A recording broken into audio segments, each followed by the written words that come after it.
मंगल हो, हर मनुष्य का मंगल हो, इस ब्रह्मांड का मंगल हो। हे परम शक्ति, इस पृथ्वी को समस्त समस्याओं से मुक्त करो। प्रणाम गुरुदेव। दीर्घायु हो शिष्यो। गुरुदेव, आज आपने एक ही वक्त एक ही समय में हम सबको यहाँ याद क्यों किया है? क्या आप हमें आज कोई नई शिक्षा प्रदान करने वाले हैं? विचलित होने का ऐसा कोई कारण नहीं है वत्स। तुम लोग मेरे सारे छात्रों में से सबसे उत्तम छात्र हो। तुम लोगों को आज यहाँ एकत्रित करने का आज कोई दूसरा कारण है। आज आप लोगों की शिक्षा संपन्न हुई है। कल से आप लोगों का नया जीवन आरंभ होगा। इतने दिन तुम लोगों ने जो भी कुछ सीखा है उसी शिक्षा को देश विदेश में फैलाओ और अपने आत्मविश्वास को बढ़ाओ। हम धन्य हो गए गुरुदेव, हम धन्य हो गए। जाइए, अब सब लोग विश्राम कीजिए। जो आज्ञा गुरुदेव, जो आज्ञा। आज मैं इतना प्रफुल्लित हूँ कि मैं आपको बता नहीं पा रहा हूँ। पूरे विश्व में मेरी विद्या के बारे में जो चर्चा करेंगे वो सोचकर ही मैं प्रफुल्लित हो गया हूँ, क्योंकि जहाँ जहाँ पर मैं जाऊँगा लोग मेरी सेवा करेंगे। आप लोग जहाँ जहाँ जाएंगे कृपया मुझे भी वहाँ ले चलिएगा। आप लोगों के साथ रहूँगा तो मैं भी सीखूंगा। पागल है क्या? तुम्हारे पास तो कोई शिक्षा ही नहीं है, तुम्हें हम नहीं ले जा सकते। तुम अलग ही जाना। तुमने तो अपनी कोई भी शिक्षा पूर्ण नहीं की है। अगर तुम हमारे साथ चलोगे तो हमारा असम्मान होगा। आप लोगों के साथ रहकर मैं अपने ज्ञान को और समृद्ध करना चाहता हूँ। अच्छा ठीक है, फिर यदि भाई बोलने में आप लोग अपमानित महसूस करते हैं तो सबको बोलिएगा ये हमारा नौकर है। अभी तो कोई आपत्ति नहीं है ना? ये तुमने सही कहा।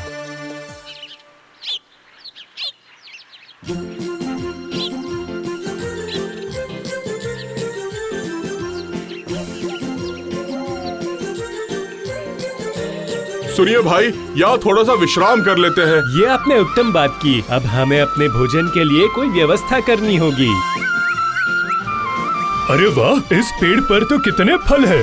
चलो चलो इन्हें तोड़कर खाया जाए।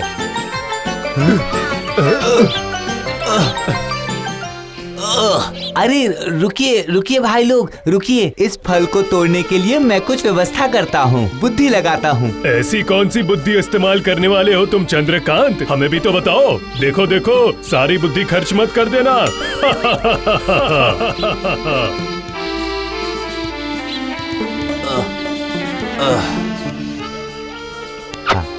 दोस्तों, तुम लोगों ने किताबी ज्ञान तो बहुत लिया है, लेकिन समय के अनुसार जो ज्ञान लगता है वो आप लोगों के पास कम है। जो भी हुआ, अब हम आगे बढ़ते हैं।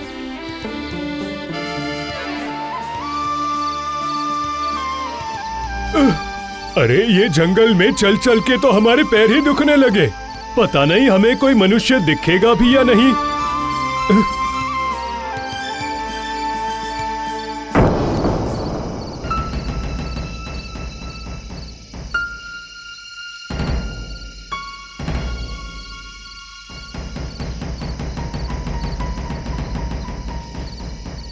अरे देखिए देखिए, रास्ते में कितने सारे हड्डियों के टुकड़े बिखरे हुए हैं। हाँ सही बोल रहे हो। ये किसकी हड्डी है? यहाँ क्यों पड़ी है?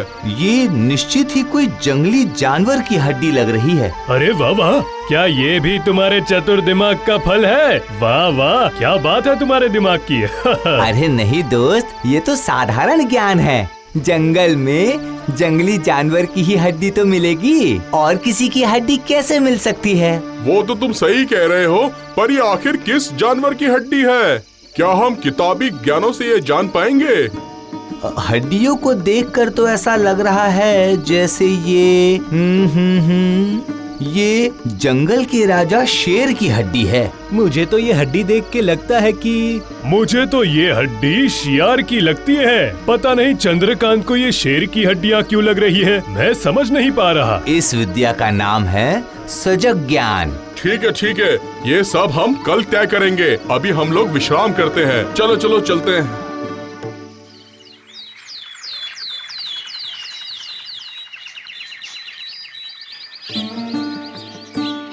अभी जो मैंने शिक्षा प्राप्त की है, तो इस शिक्षा के माध्यम से इस अस्थियों को मैं अभी विसर्जित करूंगा।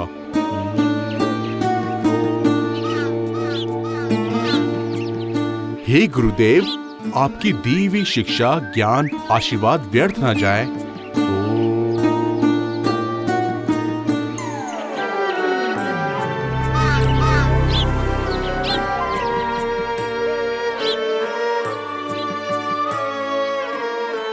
क्या बात है, क्या बात है। तुमने कर दिखाया सोमेश्वर, तुमने कर दिखाया। तुमने बिखरी हुई हड्डियों को समेट कर एकत्रित कर दिया। देखा चंद्रकांत, यही होती है असली शिक्षा, जिसको तुम कभी ग्रहण नहीं कर पाओगे। इस बार आपने बिल्कुल सही बात कही है दोस्त, आपकी शिक्षा सार्थक हुई है। पर अभी भी एक दुविधा मेरे मन में रह गई है। कौन सी दुविधा के बारे में बात कर रहे हो, ये बताओ। यही कि ये कंकाल किस प्राणी का है, ये हमें अभी तक नहीं पता चला है। हमने अपना अनुमान लगा लिया है, पर हमें अभी तक कोई सटीक उत्तर नहीं मिला है। देखो भाइयों देखो, मैं इस बारे में तो बिल्कुल निश्चित हूँ कि ये जंगल के राजा शेर की हड्डियाँ हैं। फिर भी इसे निश्चित करना आवश्यक है क्या? बोलो दोस्तों। क्यों नहीं, बताओ। इस विषय के बारे में हमें पूर्ण ज्ञान चाहिए। क्यों, सही कहा ना? तुम्हारी जानने की पूर्ण इच्छा नहीं है, इसीलिए तुम्हारी शिक्षा भी पूर्ण नहीं हो पाई है। ठीक है, लेकिन इसके बारे में हम कैसे सटीक होंगे, बताओ जरा। इसकी जिम्मेदारी तुम लोग मुझे दे दो। वो कैसे? मैंने जो विशेष ज्ञान प्राप्त किया है, उसके जरिए मैं इस कंकाल में मांस और चमड़ा वापस ला सकता हूँ और पता चल जाएगा कि ये कौन सा प्राणी था। ठीक है, तो इस बारे में हम कल सुबह चर्चा करेंगे, ठीक है?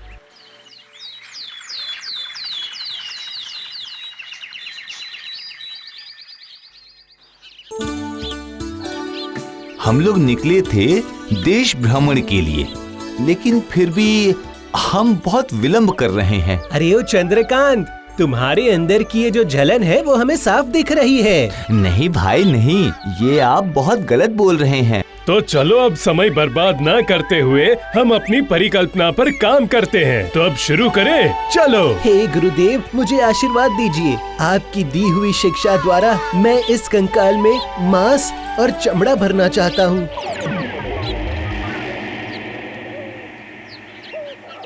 बहुत अच्छे, बहुत अच्छे, तुमने ये कर दिखाया वीरबाहु, बहुत अच्छे। इससे आपकी आश्चर्य क्षमता का परिचय मिला। आप धन्य हो, आप धन्य हो, आप धन्य हो, आप धन्य हो। आप बहुत धन्य अच्छे। हैं। चंद्रकांत, तुमने ये सारी शिक्षा ग्रहण नहीं करी तो इसमें चिंता की कोई बात नहीं है। तुम हमारे साथ रहोगे तो सब कुछ सीख जाओगे। हाँ, मैं अपने दोस्तों के लिए गर्व अनुभव करता हूँ। तो फिर हम क्या अपनी यात्रा शुरू कर सकते हैं? अरे तुम्हें क्या पता, गुरु की खास विद्या तो मेरे पास है, जिसका प्रयोग मैंने किया नहीं। कौन सी विद्या? प्राणदान की विद्या। अकेला मैं ही इस विद्या को ग्रहण कर पाया हूँ। क्या बोल रहे हो रामनाथ, ये श्रेष्ठ शिक्षा भी तुमने ग्रहण कर ली? आखिर कैसे? हाँ, ताकि तुम लोगों को ये झूठ ना लगे, इसीलिए मैं ये विद्या का प्रयोग इस शेर पर करूँगा। असंभव, आप लोगों के ज्ञान को क्या हुआ है? आप लोग शेर का प्राण लौटाने की बात कर रहे हैं। तुम मना क्यों कर रहे हो? हमारे गुरुदेव ने क्या कहा था, उस बात को मनन कीजिए कि जो ज्ञान और विद्या आप लोगों ने अर्जित किया है, वो समस्त ज्ञान पृथ्वी के उपकार के लिए है। लेकिन अगर मृत शरीर को हम प्राण लौटा देते हैं तो ये जगत का कल्याण नहीं होगा। हर प्राणी जगत के नियम के अनुसार ही प्राण त्याग करता है। प्रकृति के विरुद्ध जाना सही नहीं होगा।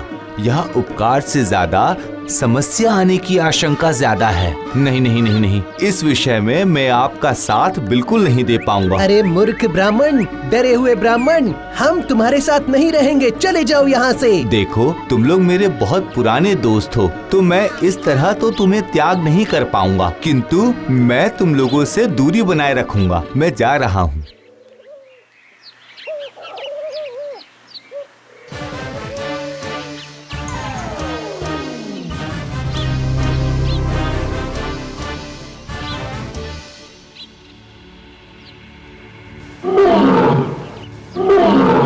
देखो भाई सोमेश्वर, देखो देखो देखो, ये देखो, विश्व की सबसे श्रेष्ठ विद्या मेरे पास है। नहीं! हाय हाय हाय, इसी कारण से मैं डर रहा था। सिर्फ पोथी पढ़ने से ही संपूर्ण ज्ञान नहीं मिलता है, वास्तव बुद्धि का भी प्रयोग करना चाहिए। लेकिन आप लोगों ने मेरी बात नहीं मानी। आप लोग मेरी बात मानते तो ऐसी अवस्था कभी नहीं होती, कदापि नहीं होती।